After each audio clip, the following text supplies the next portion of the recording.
If you're playing well, then the other team's going to adjust and start running other plays. Well, I don't think that we handled that well, and we got to do a better job of adjusting as you're playing well. That's part of playing good defense is when people move on, handle the next thing. And we didn't really do that. The other thing is I thought that to be a good defense, and this is a little bit with maturity, is you got to be able to put the fire out. When the other team gets rolling a little bit, whether it be for a missed field goal, a turnover, a block punt, those kind of things, and the crowd gets into it and there's some energy. When you get on the field, you got to be able to put the fire out. We did it a couple times, but you got to really be consistent in that. So, I think that's a learning experience for us, and we're going to move forward with it with a victory. Todd, I'm sorry if you've already answered this, but the delay of game, I hardly ever see a defensive delay of game and the foot stomping, as they said. What happened there? You talking about when they subbed in and they didn't let us sub? It was 4th and 6. Yeah, they subbed in, didn't let us sub. Okay. And then, if they sub people in, if I'm supposed to go over the ball, at least maybe I have to look at the rule, but my interpretation of the rule is if they bring guys in, the guy's supposed to go over the ball and let us sub.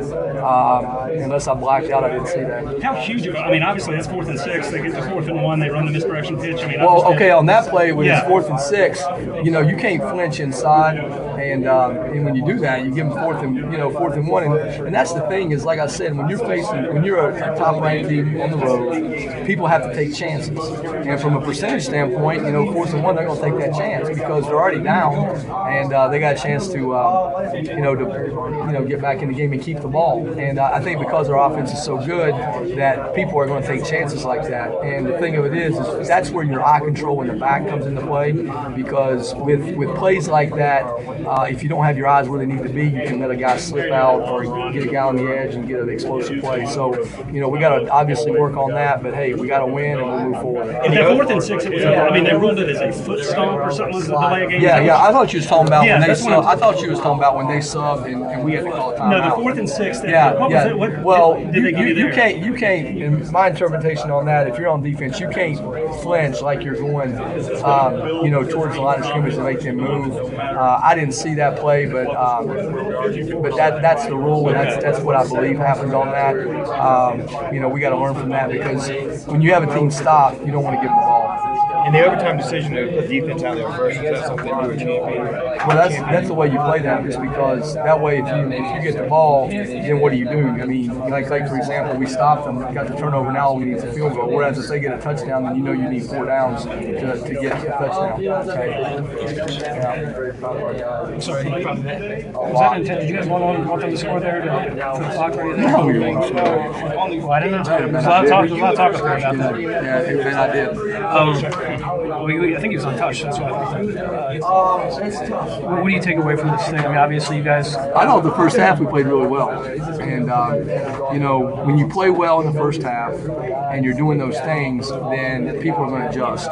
When they adjust, you have to handle the adjustments they make. I don't think we did as well on that on the edge as far as the edge runs. I thought we were still stout inside. I didn't think we handled the edge runs as well. And then on third down, we got to make sure we have our eyes where they need to be and get on our guys. It's nothing more than that. So in that regard, I think we got to do a better job of handling the adjustments that are made from the other team once you're playing well. And that's part of playing good defense is you're going to stop what they do initially, but then when they're not going to keep running that, they're going to try something else. And when they do that, you got to be able to handle that.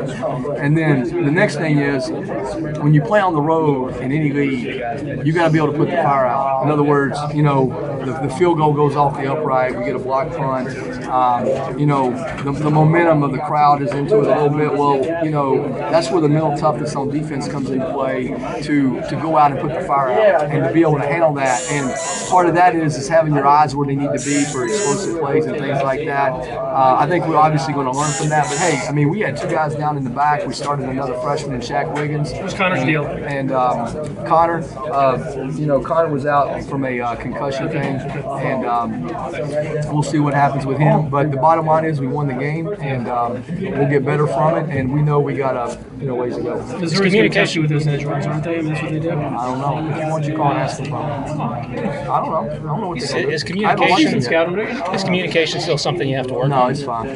Thanks. It's fine. These guys asked you, you guys let us score down there at the end, did you? No.